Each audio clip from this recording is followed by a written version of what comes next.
High everyone, welcome back to my Mitali Mithai live blog. আশা করি তোমরা সবাই অনেক ভালো আছো। সুন্দর একটা সকাল থেকে ব্লগটা শুরু করলাম। মিঠাই আর আমি অনেকটাই ভালো আছি।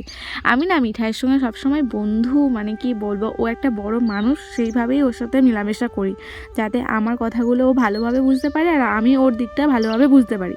সকালে ঘুম থেকে উঠে প্রায় আমার সমস্ত কাজ সারা হয়ে গেছে। মিঠাই তখন ঘুমাচ্ছিল, এই ঠান্ডা বলে না ওকে তুলিনি, তো ও দেখছিলাম যে অনেকটা সময় ঘুমিয়েছে, তাই দেরি না করে ঘরের সমস্ত কাজ প্রায় সারা হয়ে গেছে। ঘর দাবার ঝাঁট দিয়ে মুছে আর জামা কাপড় ছিল সেগুলোও কেচে দিয়েছি। তারপর মিঠাইয়ের সাথে একসাথে ব্রাশ করছিলাম আর ও আমাকে ব্রাশ করিয়ে দিচ্ছিল, তার সাথে ওকে একটু শেখাচ্ছিলাম। ছোটোদের দেখবে বেশিরভাগ সময় দাঁতে পোকা ধরে দেয়, ওরা তো লজেন্স, দুধ, মিষ্টি জিনিসটা বেশি খায়, আর চকলেট তো ধরা বাঁধা। ওর মামা প্রায় প্রত্যেক দিনই এনে দেয়, আমি বারণ করি, তাই খুব একটা দিই না, সারাদিনে হয়তো একটা কি দুটো, মানে যে ছোটো ছোটো হয় না চকলেট, সেগুলো দিই। রোদে একটু এসে দাঁড়ালাম। সকালে জলে কাজ করলে কি হবে, প্রচুর যেন ঠান্ডা লাগে, বাপরে বাপ, হাত পা পুরো ঠান্ডা বরফের মতো হয়ে গেছে।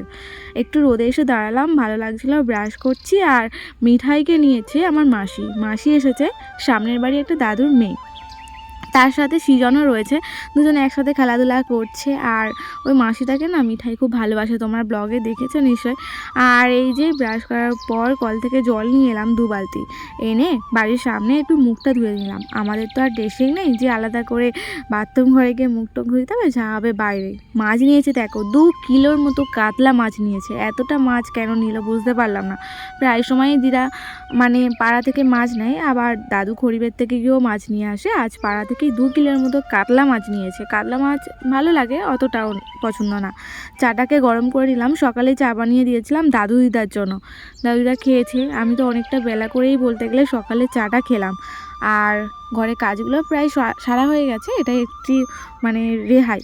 এইদিকে মাছটা দিদা কেটে দিচ্ছে। আমি বলি যে আমি মাছটা কাটি, কিন্তু দিদা আমাকে কিছুতেই মাছ কাটতে দেয় না, বলে যে আমি কেটে দিচ্ছি সুন্দর করে, তুই মাছটা পরিষ্কার করে ধুয়ে না হলে ভেজে নিস বা রান্না করিস, তরকারি করবো মিঠাইয়ের জন্য বিশেষ করে।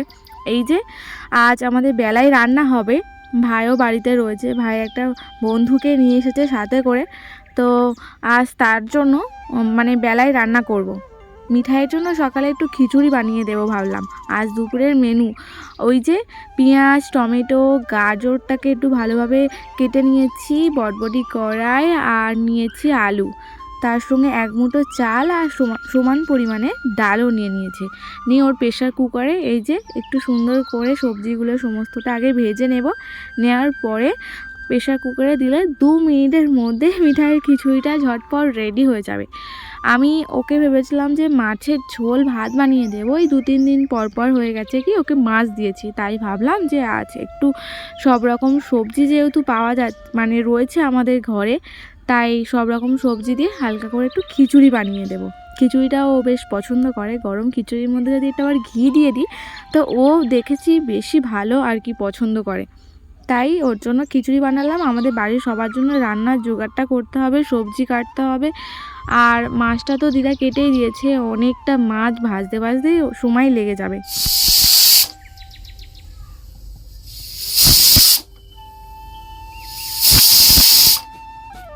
রান্না পুরো জোগাড় সব হয়ে গেছে, সব সবজিগুলো কেটে নিয়েছি। আর আজকে রান্না হবে মাংস, মাছ নিয়েছে কাতলা 2 কেজির মতো, 2-3 দিন হয়ে যাবে।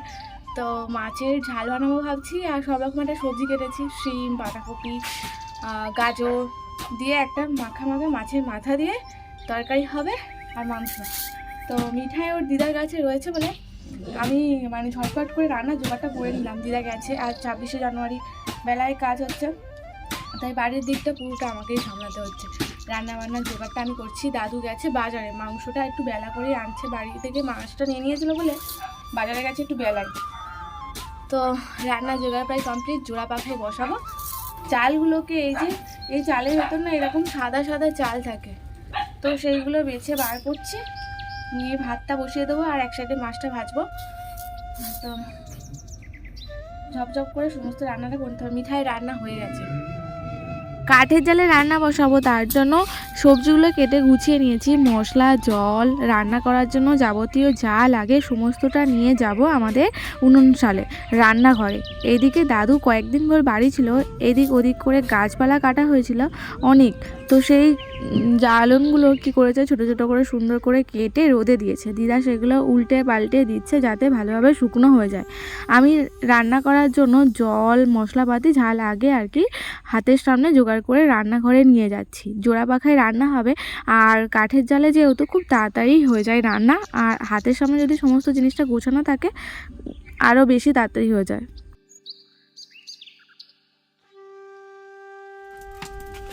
তুমি রান্না করবে সিজন? বোন কই বোন? বোন ওখানে আছে? ওই তো এটা সিজনের মামা খেলার পার্টনার মিঠাইয়ের। ও বাবা মিঠাই নাচছে তো। আছে না মা? ও মিঠাই ডগি দেখো বসে আছে, এদিকে চলে এসো। সে আবার চলে যাচ্ছে, কারোর কথা শুনছে না। পূজা মাসির কাছে যাবে খালি, এই দেখ ও কেউ ডাকলেই চলে যাচ্ছে। খালি পূজা মাসির কাছে চলে যাচ্ছে, কেউ ডাকলে যাচ্ছে না জানিস। ও সিজান বললাম না মাসি এসেছে, তো ওই যে মাসিকে এত মিঠাইয়ের পছন্দ হয়েছে। আমাদের বাড়ির প্রত্যেকটা মানুষের কাছে তো সবসময় থাকে বলো, তারা ডাকছে কারোর কাছে যাবে না, ওই যে সৃজন মামা আর মাসির কাছে গিয়েই থাকবে। আর মাসি বসতে বললে বসছে, খেতে বললে খাচ্ছে, যা বলছে তাই শুনছে। আমারও বেশ ভালোই হলো, মাসির কাছে চুপচাপ আছে দেখে আমি আমার ঘরের কাজগুলো গুছিয়ে করে নিতে পারছি। দিদাকে বললাম তরকারিটা তুমিই করো, আর এদিকে মাছগুলো অনেকটা ছিল 2 কিলোর মতো, তো সেইগুলো বসে বসে ভাজলাম। ভাতটাও বসিয়ে দিয়েছি এক সাইডে। দুদিকে রান্না বসাবো আর কতক্ষণ বা সময় লাগবে, দুদিকে দুটো তরকারি বসিয়ে দিলেই ব্যাস 10 মিনিটের মধ্যে রান্না কমপ্লিট। এই যে দেখতে পারো কড়াতে কতগুলো মাছ দিয়েছি, অনেকগুলো মাছ ভাজা হয়ে গেছে, আরও বাকি রয়েছে। মানে ধৈর্য ধরে মাছগুলো ভাজতে ভাজতে না বিরক্ত লেগে যায় মাঝে সাঝে। দিদার হাতে চিকেন কষা, মাছের ঝাল আর একটা সবজি রান্না হয়েছিল সব রকম মাছের মাথা দিয়ে। তো বেশ ভালোই আজকের মেনু ছিল। প্রায় প্রত্যেক দিনই এখন যেন মাংস রান্না হয়ে যাচ্ছে। ভাইয়ের বন্ধু এসেছে বলে আজকে বিশেষ কারণে মাংস রান্নাটা হয়েছে। আবার একদিন আগে আমার মাসি এসেছিলো, মাসি আসার কারণে মাংস হয়েছিল। তার আগের দিন হচ্ছে এমনি রবিবার ছিল বলে বাড়িতে মাংস এনেছিল। তাই এই কদিন পর পর মাংস বাড়িতে লেগেই রয়েছে। দিদা আমি খেতে বসে গেছি, আর ওই সাইডটা ভাই দাদু আর ভাইয়ের বন্ধু মিঠাইকে আগেই খাইয়ে দিয়েছি। তো সবাই মিলে একসাথে খাওয়া দাওয়া করার পর একটু রেস্ট নেব। দুপুরে খাওয়া দাওয়া সেরে মিঠাইকে ঘুম পাড়ালাম, আর আমি এসেছি একটু রাস্তার দিকে আমাদের বাড়ির সামনে। এই যে দুপুরে প্রত্যেক দিনই খাওয়া দাওয়ার পর মিঠাইকে ঘুম পাড়ানো হয়ে গেলে আমি এখানে চলে আসি ভিডিও আপলোড করার জন্য। ভয়েস রেকর্ডিং বাকি থাকলে কিছু, তো এখানে এসেই আমি কমপ্লিট করি ভিডিওটা আর আপলোডও করি। এখানে বলতে পারো আমার এখানে ওয়াইফাই বসানো রয়েছে, আনলিমিটেড যত ইচ্ছা ভিডিও আপলোড করো। প্রত্যেক দিন সবাই কী করে দুপুরে খাওয়া দাওয়া পরে রেস্ট নেয়, ঘুমায়। তো আমি সেই সময়টা ভিডিও আপলোড করি। এই সময়টা আমি একটু বেশি ফ্রি হই, মিঠাইকে ঘুম পাড়িয়ে দিয়ে ঘরের সমস্ত কাজটা সেরে তার জন্য সময়টা না নষ্ট করে এখানে চলে আসি ভিডিও আপলোড করার জন্য।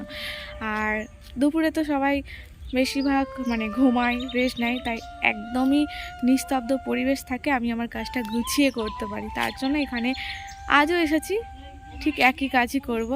বেশ ভালো লাগে দেখতে পারো চারিদিকটা ফাঁকা, আর সবাই সবার মতো ব্যস্ত হয়ে পড়েছে ঘুমানোর জন্য আর আমি আমার কাজের জন্য।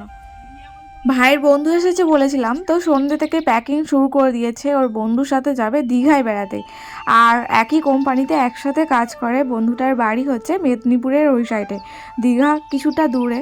তো তার জন্য ভাই প্যাকিং করছে, ভাইয়ের বন্ধুর বাড়িতে যাবে, 1 সপ্তাহ ট্যুর নিয়ে দীঘায় বেড়াতেও যাবে সাথে। বেশ ভালোই কাজ, তো সারা জীবন হবে তাই না, তাই ওকে কেউ বারণও করা হয়নি। কোনটা দেবে? কি দেবে?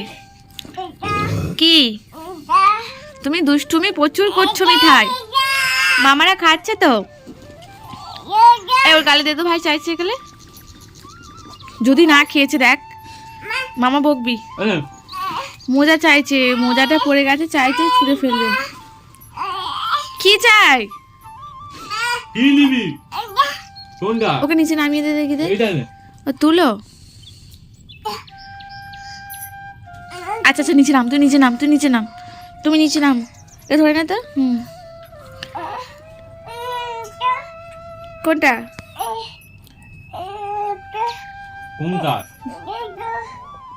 রাতের খাবার সবার খাওয়া হয়ে গেছে। রাতের খাবারে আজ রান্না হয়েছিল গরম গরম পরোটা, দুপুরে অনেকটা মাংস ছিল, সেটা দিয়েই আজ রাতের খাবারটা করলাম সবাই মিলে।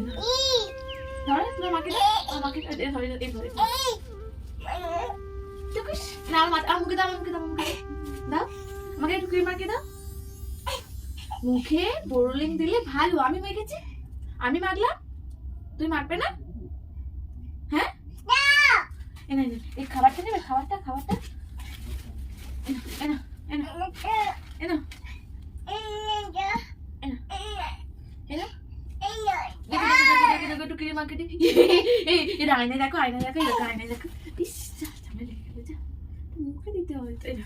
তো বলো, আজকের ব্লগটা এখানেই শেষ করলাম, তাই তো? ওকে বোলিং দেওয়ার পর মুখটা একদম ওর চ্যাটচ্যাটে ভাব হয়ে যায়, তো তার জন্য ও একটু বিরক্ত বোধ করে। আচ্ছা আচ্ছা, আয়নায় দেখো, আয়নায় দেখো। আজকের ব্লগটা এখানেই শেষ করলাম। স্কিন কেয়ার আমাদের রুটিন শেষ। মিঠাইকে মেডিসিনও খাইয়ে দিয়েছে। ও বই পড়ার জন্য ছটফট করবে। এখন কেউ বই পড়ে পাগল? আচ্ছা টাটা বলে দাও, এবার টাটা বলে।